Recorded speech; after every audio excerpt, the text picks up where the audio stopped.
Morning students, this is my first lecture on differentiation. In this lecture, we will discuss about differentiability of a function. Differentiability of a function. Okay, so differentiability of a function at a point.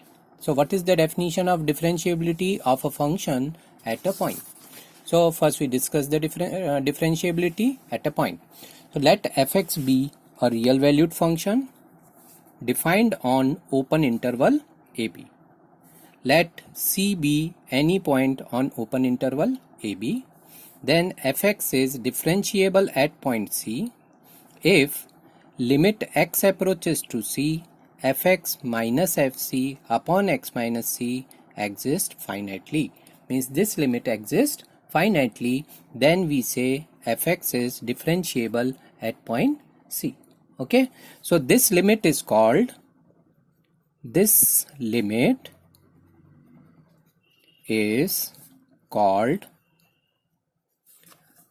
derivative of fx at x equals to c. Derivative of fx at x equals to c, or differential coefficient of fx at x equals to c. Okay, it is denoted by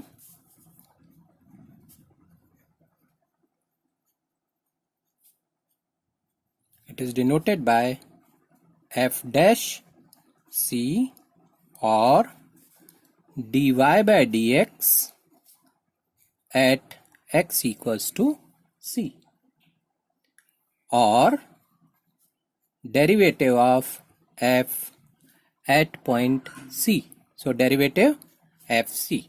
So these are notations to express this limit. Thus f dash c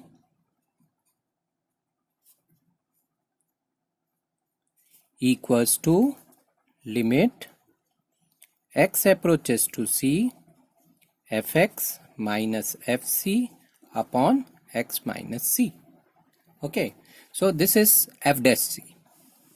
Okay, now we know that a limit exists if left hand limit equals to right hand limit. So f dash c exists if limit x approaches to c minus fx minus fc upon x minus c equals to limit x approaches to c plus fx minus fc upon x minus c. It means this limit exists if you approach to c from left, this limit, and if you approach to c from right, then value of this limit. These two limits are equal, then we can say f dash c exists. Okay, now how to calculate limit x approaches to c from left? So when we approach to c from left, then those values are less than c. So a value which is less than c, we take it as c minus h. So we can write it as limit h approaches to 0 f c minus h minus fc upon c minus h minus c equals to limit.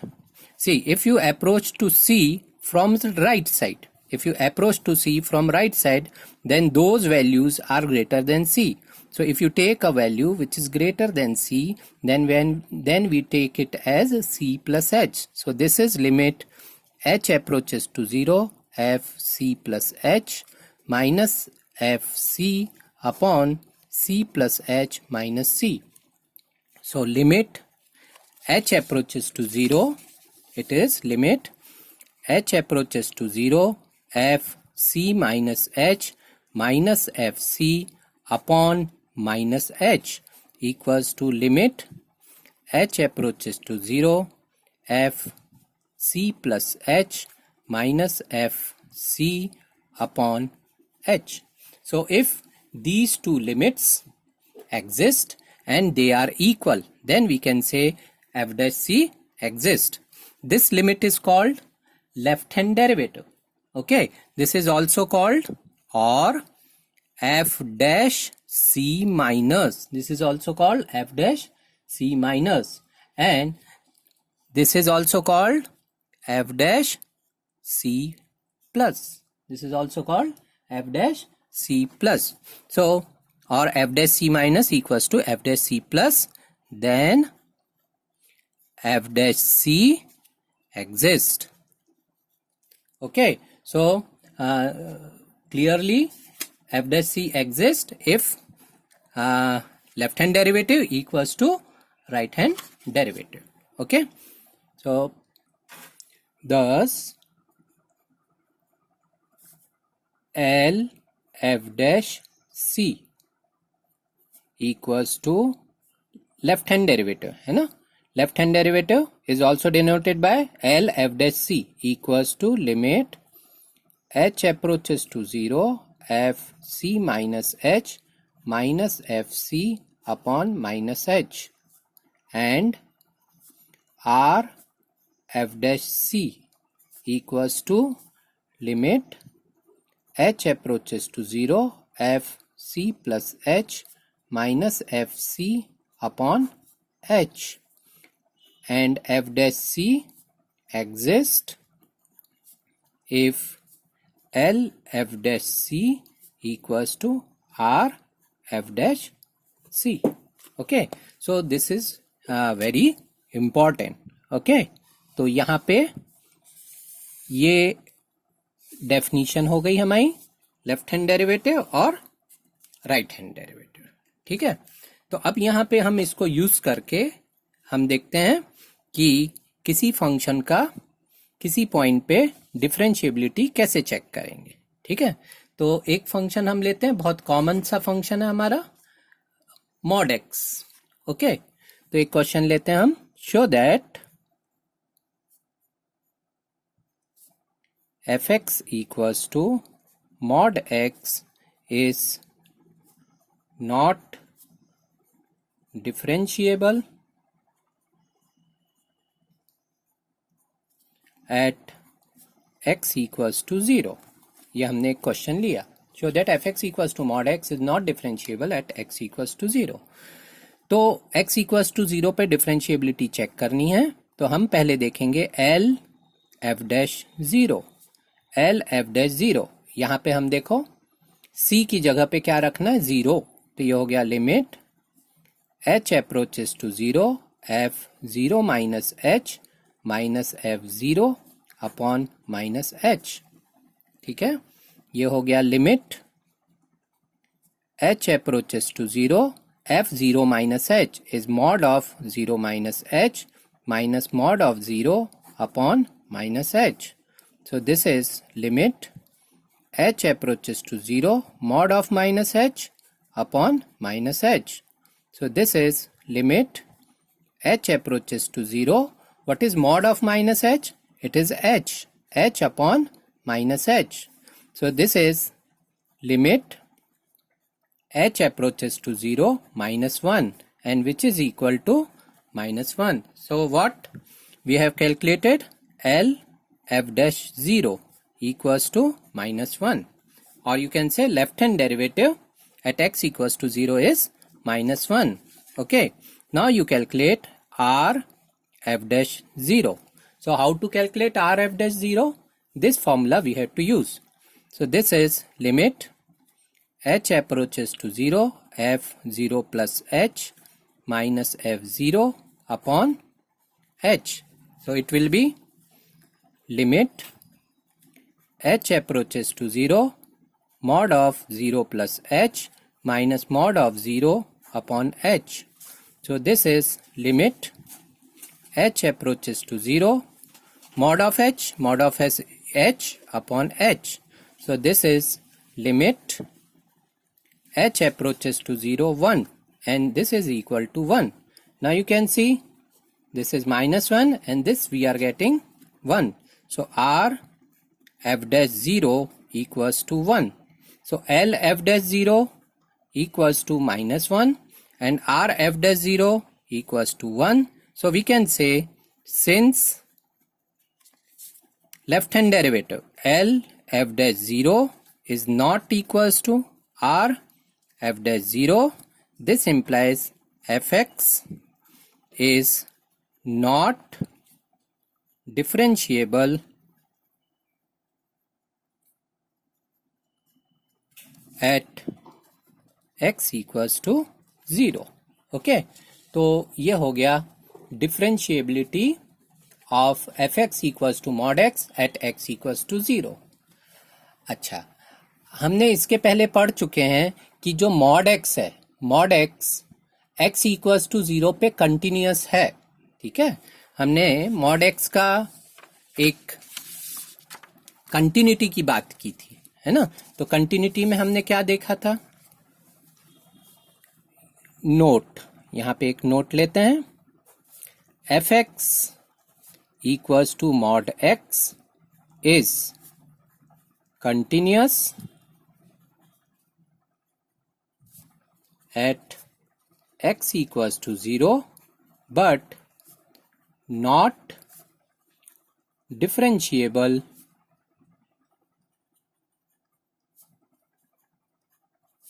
at x equals to 0. fx equals to mod x is continuous at x equals to 0 but not differentiable at x equals to 0. So this is very important result. Okay, तो इस result से हमको एक important result मिलता है. क्या है कि every continuous function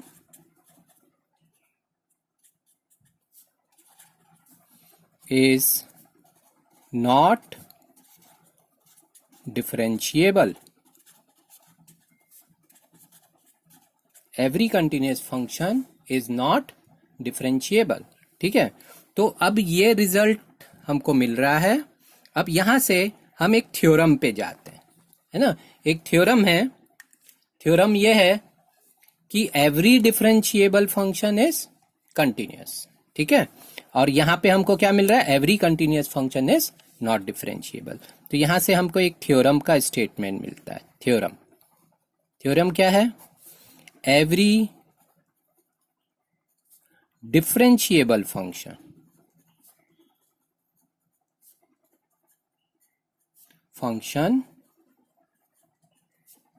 every differentiable function is continuous.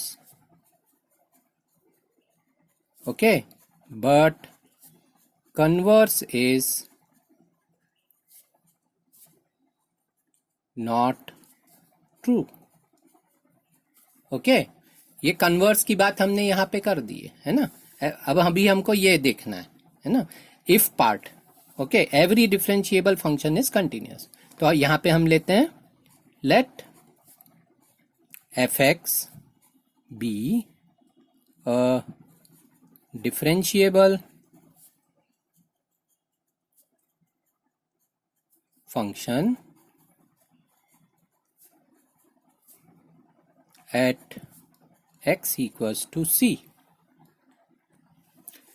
fx be a differentiable function at x equals to c.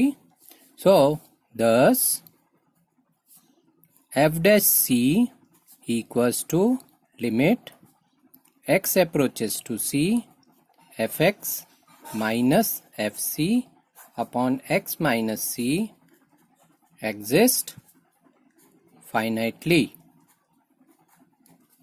ठीक है, अभी हमको ये बताना है कि fx डिफरेंशिएबल है तो fx क्या होगा, कंटिन्यूअस भी होगा.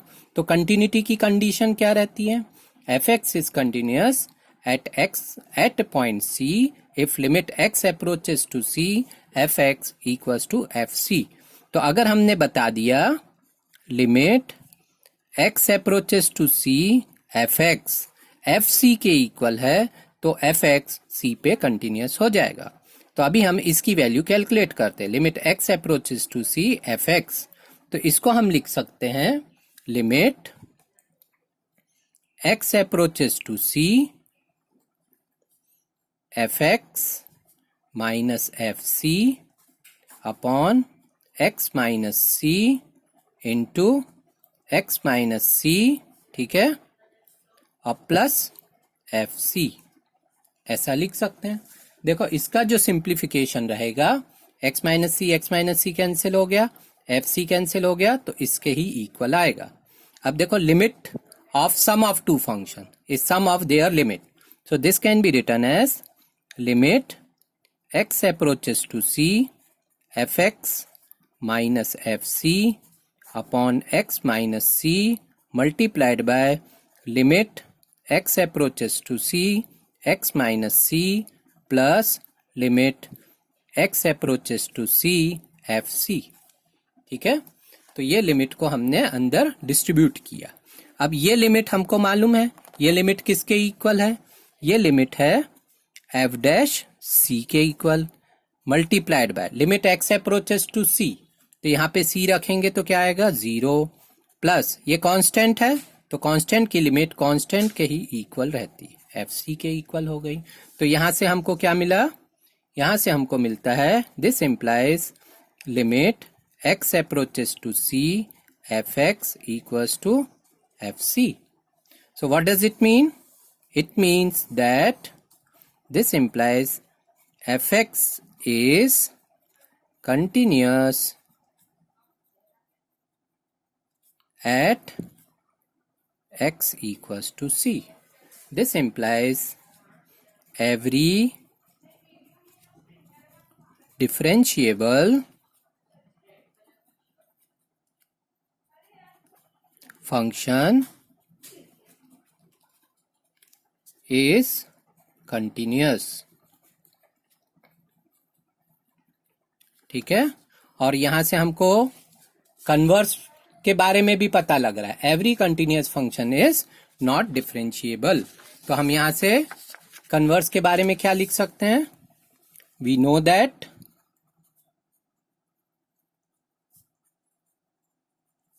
fx equals to mod x is continuous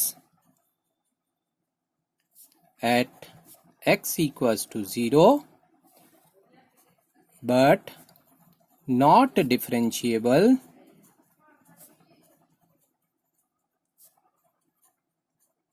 at x equals to 0.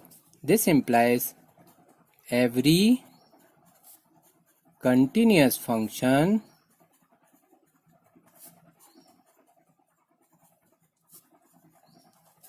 need not be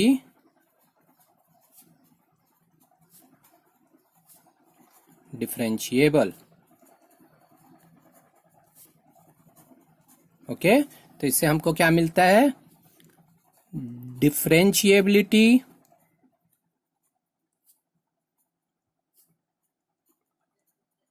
implies continuity, ठीक है, but continuity does not implies differentiability.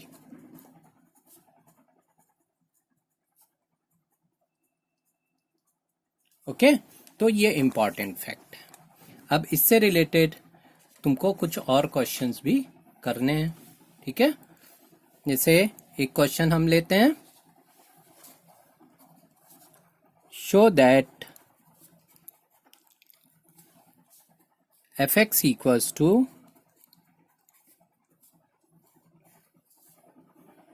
x minus 1 if x less than 2, 2x minus 3 if x greater than or equal to 2 is not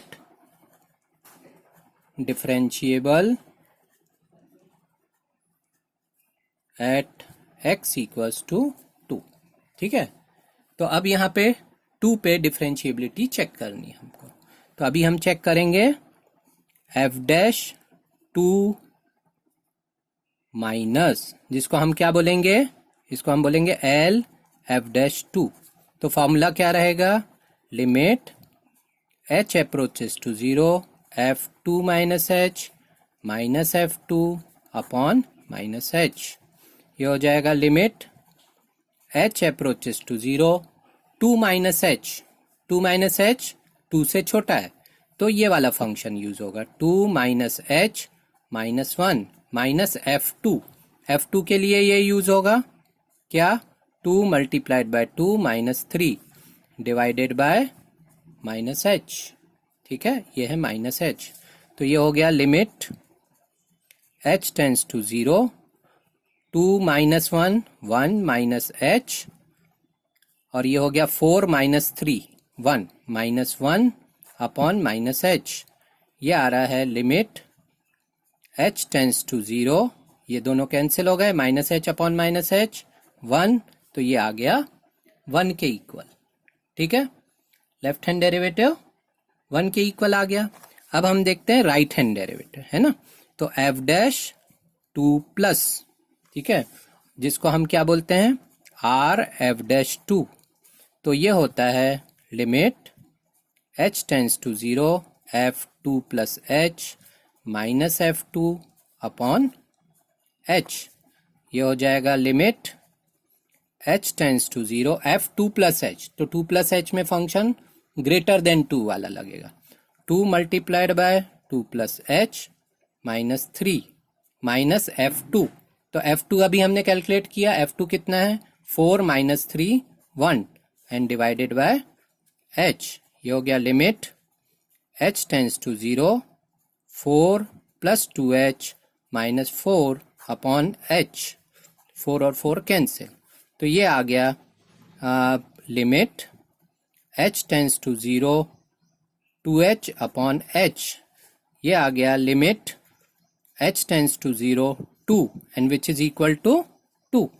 Now you can see that left hand derivative, this is f dash 2 minus, we are getting 1, f dash 2 plus, we are getting 2.